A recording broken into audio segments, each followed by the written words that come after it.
This is the Carcassonne Community Center in Kentucky, home of the longest-running community-sponsored square dance in the state. It's been taking place once a month, every month since 1969, but the dance and the music is much older. I'm really into creating music that involves looking into the past and trying to feel the things from the past in the present, I guess. That's Leo Shannon, a musician who can often be seen playing fiddle or banjo as the Carcassonne square dancers circle the floor. Even though Leo carries on a Kentucky tradition, he's not from here. He grew up playing bluegrass and old-time music in Seattle until the Appalachians began calling his name. I think this place in particular, Eastern Kentucky, is a place where the past is felt more intensely than it is maybe in cities, where things are changing so constantly. Leo's day job is spent preserving that past. Just down the road in Whitesburg, Kentucky, sits the Appalachian Film Workshop, also known as Appalshop. Leo is the archive collections manager. With more than 30,000 items, including music, films, photographs, and folk art, the Appalshop archive may be the largest collection of Appalachian media in the world. There's some old Appalshop archive recordings of the square dance and Lee Sexton and Marion Sumner playing at this square dance. And all the guys up there, they knew Lee and Morgan, who was Lee's uncle. Morgan Sexton, one of my very favorite musicians of all time. He's buried up in this graveyard on the road up to Carcassonne. So it's the stuff is in the archive, digitally and physically, but also it's in people's lives still. Everybody knows these people. The importance of these archives reaches far beyond Eastern Kentucky. The stories, music, and art preserved here are part of the nation's shared history.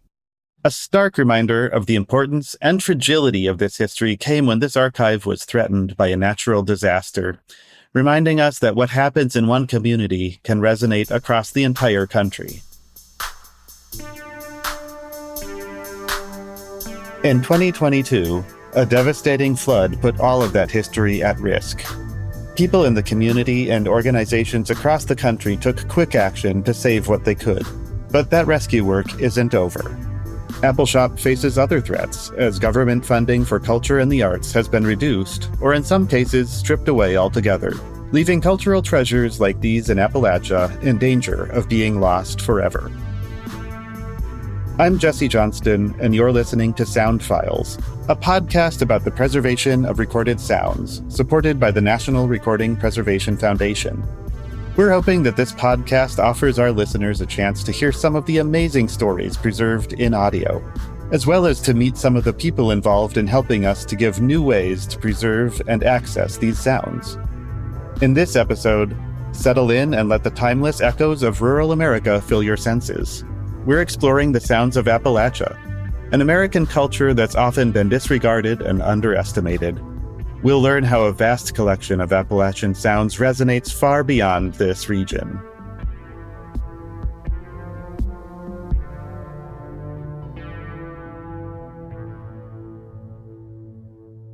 In the 1960s, folks in Kentucky and other parts of the Appalachians had a problem.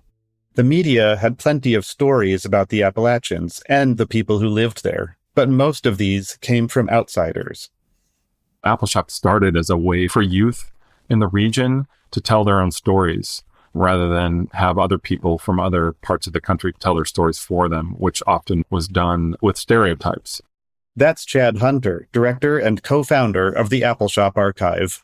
So this was a way to get film equipment into the hands of the youth of the area, to teach them how to shoot film, how to tell stories, how to do editing.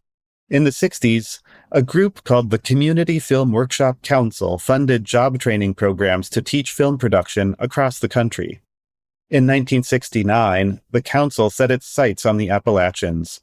It hired Bill Richardson, a Yale graduate who moved from Connecticut to Whitesburg, a town of 1,200 along Kentucky's eastern border. With the help of federal grant funding, Richardson's workshop began to attract young creators. By 1975, youth at Appalshop were creating art, music, theater, photography, and other creative work. They founded a roadside theater, a literary journal, a community radio station, and even a record label, June Apple Records, which has put out more than 100 albums of traditional music. Eventually, the need to preserve these materials became clear. In 2005, Chad Hunter moved to Whitesburg to start sorting through everything. When I went down to help start up sort of the official archive at Appalshop, I found films and audio tapes, and you can name it, up in the rafters. That's where they were located, in the Appalshop building, in staff people's offices, in their homes. It was everywhere. The 3-story Appalshop building was first an RC bottling plant. It has weathered wood paneling and rustic charm, making it blend right in with the landscape just outside in downtown Whitesburg, where it is perched beside the North Fork of the Kentucky River. You can feel the history in the air. The place has this authentic, raw vibe, like every board and beam has a story to tell. It's got an old industrial backbone, but it's been transformed into something alive with creativity.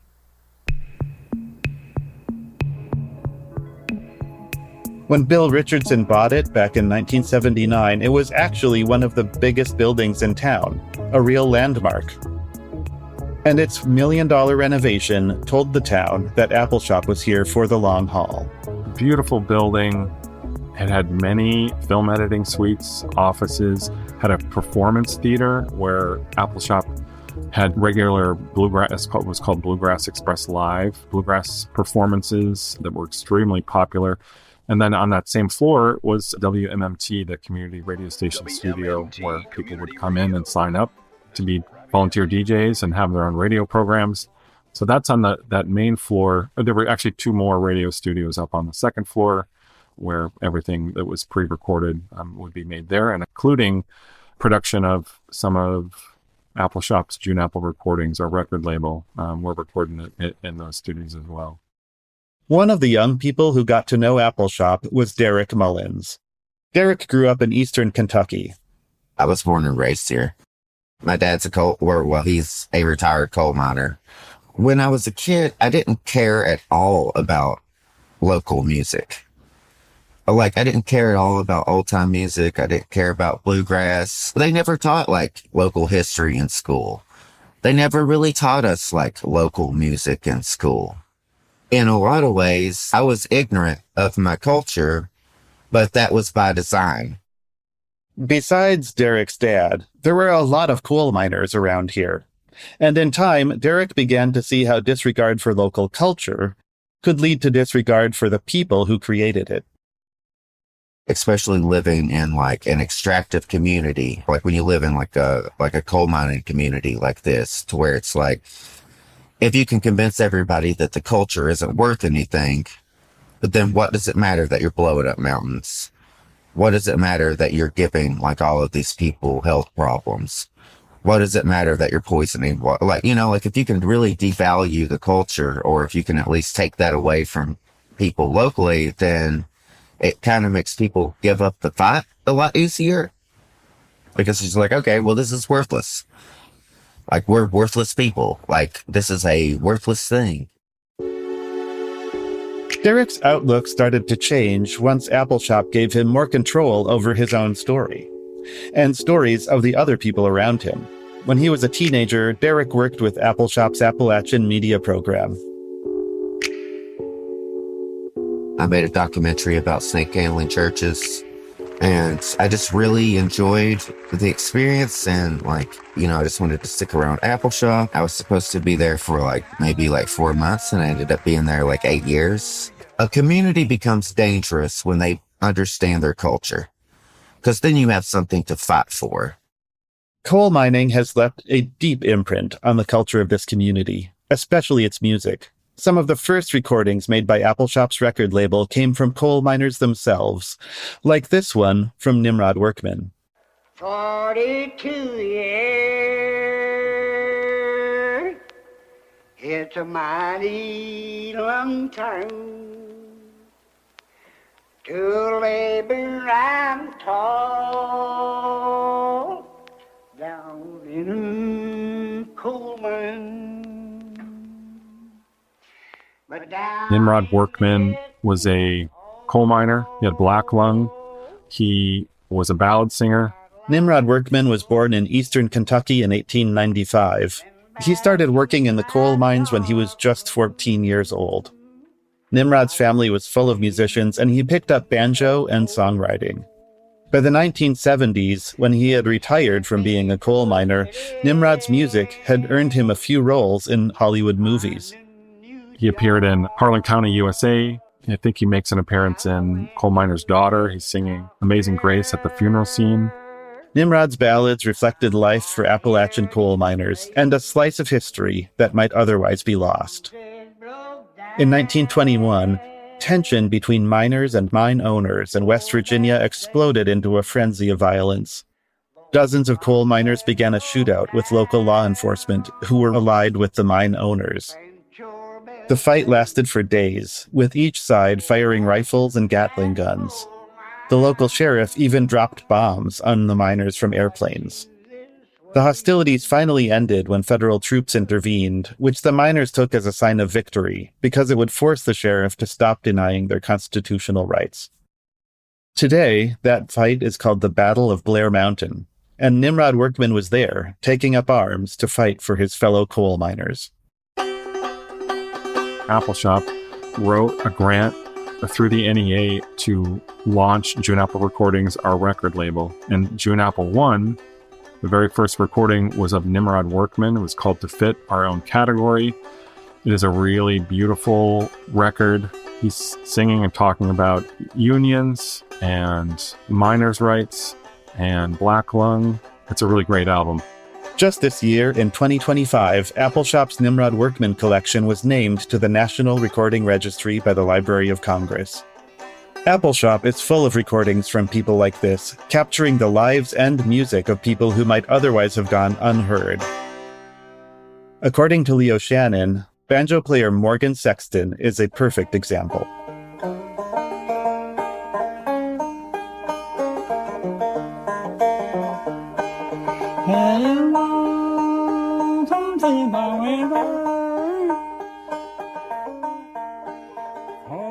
Morgan spent his whole life mostly playing by himself, just like on his porch or wherever. So his younger nephew Lee, was like maybe a lot more gregarious, seems like, and was kind of just like out performing and playing and just like a big personality. He would talk about having learned music from his Uncle Morgan. And then at some point, somebody realized that Morgan was still alive, and some folks from Appalshop went out and found him and befriended him, and he ended up recording 2 albums with June Apple Records. Those recordings led to him winning a National Heritage Award from the National Endowment for the Arts. In fact, the NEA described Morgan's finger-picking technique as liquid and serene, each melody using its own particular tuning in the old-fashioned way. And now, like, his music has spread all over the world. Like, I've met people in California who remember hearing him play. Like Lori Lewis, who's a great bluegrass musician out there, she was telling me about hearing Morgan play Little Birdie, and she just broke down in tears, even thinking about this like 20-year-old memory of this man playing.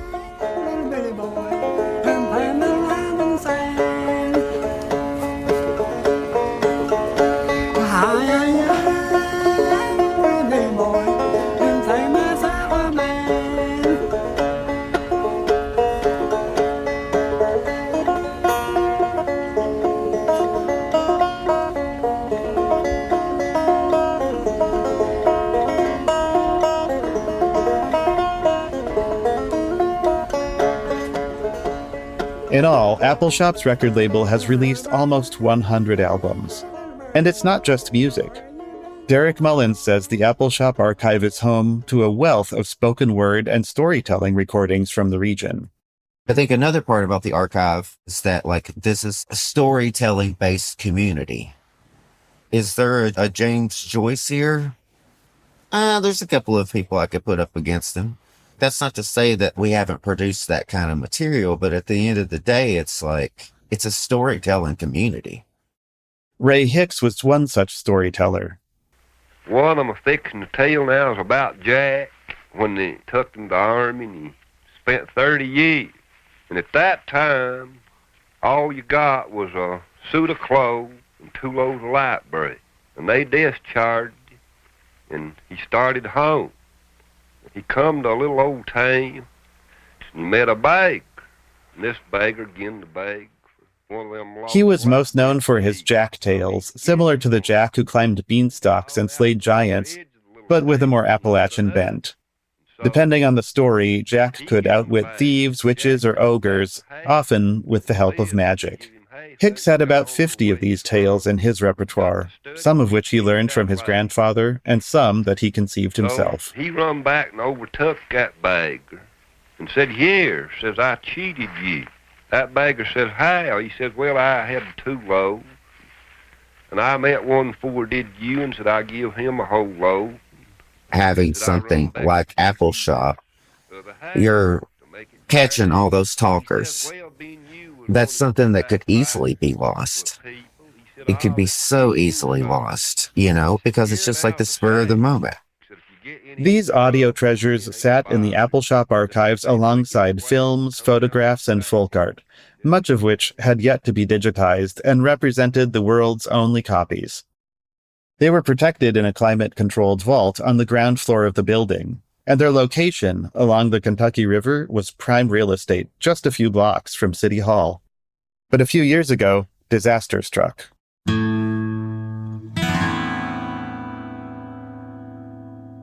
In July of 2022, I started seeing notifications. My phone started blowing up that Appalshop, the entire building, had been flooded. Eastern Kentucky experienced a 1 in 1,000 years flood. By then, Chad Hunter had actually left Appalshop. Even though the new archive director took the lead on the ground, Chad returned to help with the aftermath. I went down 3 or 4 days after the flood and just jumped into work. It was a terrible mess. Yeah, it was crazy. Leo Shannon remembers the first days combing through the mess. Yeah, many days of just cleaning, very kind of meticulous, stinky. It's everything is disgusting. And to try to save anything, you have to do all this stuff. And also, honestly, it's hard to be working on tapes and media when there's so much suffering happening around. And it's that's my job. And it's we need to do these things, but there's so much more important stuff in a way that's happening right next door. People were hit really bad. People are still, their lives are completely messed up from just that one flood. That was definitely a moment for me of you see why this stuff is really important, but also it has to be more than just media. It has to make that leap into human lives. Once they had done what they could for their neighbors, the archivists turned their attention to the vault. The flood had churned up nearly anything that wasn't nailed down, so it took a few days to clear out the entrance and make a path to the vault's doors. Also, floodwater often carries feces, caustic chemicals, and other contaminants, so everything was caked in toxic mud. The staff had to get tetanus shots to protect themselves before they started cleaning. But finally, after days of work, they opened the doors to the vault. It was as bad as we expected. I think maybe 85% of the collections in the vault had been underwater. And so about 15% on the very top of the shelves weren't. But the problem was the power went down and, this is July in Eastern Kentucky and humidity levels soared. And so we knew that this was going to be detrimental to the collection in addition to having been underwater. So after a few days, started to remove materials from the vault and simultaneously making phone calls to experts in the field. Derek remembers that at first, the extent of the damage didn't really sink in. It was devastating. It really was. It was devastating. Once the shock wore off, then it's oh God, wait, what have we lost? What can we save? It took a minute for it to sink into me. That all of a sudden, here's this historical asset that's so important to this community. And this is our history, mine and yours. So you lost things in the flood. A lot of the times people want to say American history, and I get that, but it's not American history. It's our history. These types of collections, I think that they're like just so important because it's our history. You know, it shapes us as a country. Like it shapes us as communities. People from all over the area showed up to help, including some of the filmmakers whose films were at risk in the archive. Appalshop got a hold of refrigerated trucks where they could store some of the items while they figured out what to do with them. Chad says volunteers formed long chains, sometimes up to 30 people long, like a bucket brigade, to pass boxes and film reels out to the trucks. We had protective devices and respirators and such. Everyone had on these white coveralls and gloves. So there were people all the way into the vaults in the back of the building, and high humidities and temperatures in there. We had some big fans in there that was moving air around and trying to dry things off. So then that would extend out all the way out through the loading dock into the parking lot and all the way up into the trucks. Beyond that, it wasn't clear what the next steps should be. The Appalshop team had done plenty to preserve materials damaged by age, but never by flooding. They called in just about every expert they could, and in the end, it turned out that every type of media had different approaches to keep it from deteriorating. Film preservation experts told them to keep the films wet, since if they dried out, the emulsion could crack and separate from the film carrier. Photography experts told them to keep their photo negatives frozen until they could be handled in a lab. The reel-to-reel audio tapes posed other preservation challenges. They didn't need to be frozen, but they still needed to be dried, cleaned, and cared for. All of these materials required attention soon, and the longer they remained wet and out of climate-controlled storage, the more possible it was for mold to grow in the Kentucky humidity, as well as for other problems to set in. All of this was more than Appalshop could provide right away. Additionally, the audio recordings on reel-to-reel tapes faced threats of degradation, and many would require specialized treatment before they could be played again. There's something called sticky shed syndrome. If you've ever looked at a cassette tape, you'll see the brown oxide material that's on the tape itself. If you start to see bubbling or flaking of that brown oxide material, that means that if you put it up on a reel-to-reel player and digitize it, it could come off the entire way through while you're playing it, and so you'll lose the tape completely. Prior to the flood, and this is 20 years ago when I was there, we used food dehydrators. It's like a spool of film, but it has a 1/4-inch audio on it, and you would put them in a food dehydrator and essentially bake it for 24 hours overnight, and then do a little testing and see how it feels. If it looks like it's stable, if it's not flaking off, you would immediately run it, with the idea being that you're going to get one chance at this, one pass. So you put it up and you digitize it right after you're done baking it, and hoping for the best that you're going to capture it. Now, we had pretty good luck with it all, but it hadn't been flooded. Every mud-caked reel had to be cleaned, then baked, then digitized. Then dirt would inevitably get on that equipment, which itself would have to be cleaned before the next recording was played.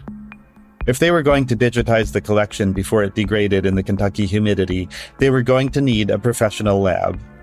So they shipped some of their highest priority reels to be digitized by a specialist in North Carolina. Leo Shannon says most of the audio and video materials turned out fine. So far, a lot of the audio and most of the video has been pretty fine. Like, the magnetic material is still intact, and sometimes there's funkiness because it's been sitting in mud for a few years, but it's been very inspiring and informative for what materials last. And if we had, any hard drive that got thrown in the river is completely toast, but apparently tape is very resilient. Still, they couldn't send everything at once. Chad and the Appalshop team had to make some tough choices about which recordings to prioritize and which could wait for later. I remember early on, my colleague Caroline was just scrolling through all the lists of the material and being like, this is important, this is important. We have tapes that are associated with numerous National Heritage Award winners, interviews, field recordings of performances at our annual festival called Seed Time on the Cumberland. It was easy to start targeting all of those performances and just saying, we got to save these. And then there was a whole bunch of materials. We just didn't know what it was. It wasn't, accurately described. And they would have been over time, as we looked at them and digitized them. And so we were just looking for things that resonated with us based on what we knew about Appalshop's work over the years. And also just taking some chances. Hey, this sounds interesting. Let's throw that in there. That was one unexpected result of the flood. Old recordings that might have lain unheard in the vaults for years to come now had the chance to be brought out to be digitized, listened to, and heard afresh by new audiences. Some of the discoveries in the archive even came as a surprise to the people who work at Appalshop. Leo, who grew up in Seattle, came across a performance that really spoke to him.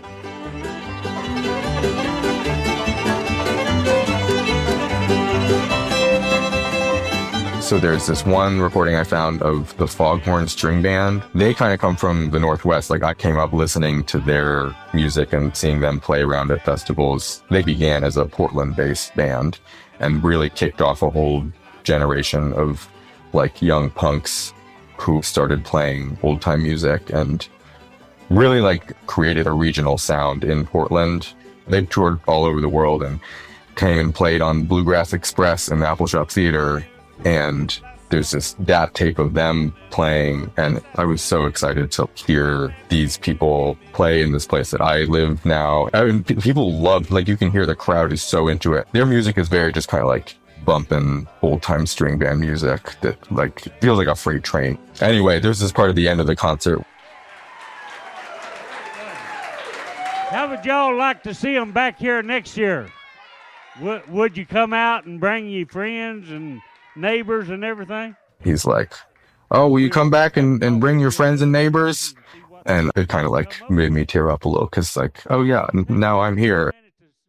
But as they worked through their flooded collections, finding hidden gems here and there, the urgency of the situation hung heavy. They just didn't have time to go through it all. The longer these materials stayed out in the air, even in refrigerated trucks, which were burning diesel by the second, the more likely it was that the archival materials would degrade beyond saving. And so we approached numerous archives at the federal level, also private archives, commercial archives. We tried to find someone who would be willing to partner with us to store our flood damaged collections until we could raise further funding to work on them. It wasn't a huge surprise. Nobody was really interested because who wants to introduce dirty, contaminated items into their clean vaults and potentially expose their own collections to it? But we were desperate to save these collections because if they would just sat out in the open air, they would be rotten within a few weeks. And so we needed somebody to help us.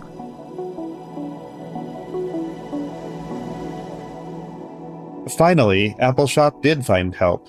This came in a number of forms, including generous grants from the Mellon Foundation, the National Endowment for the Humanities, and a Save America's Treasures grant from the National Park Service. In addition, the National Recording Preservation Foundation stepped in 2023 with a grant to support the preservation of critical audio collections. And other organizations offered services. Appalshop obtained space from a company called Iron Mountain, which has an ultra-secure, specialized storage facility in Pennsylvania, 200 feet below ground, where it is protected from natural disasters and climate-controlled. They are probably the largest commercial storage private company in the U.S., if not the world. They recognize the value of our collections, the historical and cultural value of our collections, and stepped up, partnered with us, and have donated really deep, cold temperature and humidity storage for us. Without that, we probably would have lost a collection. That's not to say that they're not degrading in those vaults. They are actually, and there's evidence of it. We pulled some tapes for a particular film called Coal Mining Women several months back and compared all of the tapes that we had on it, we were looking for the best copy of it, and some of them were degrading. And so that's going to be happening more and more over time. But, we bought time with this storage. Appalshop will never be able to come home to its old building in Whitesburg.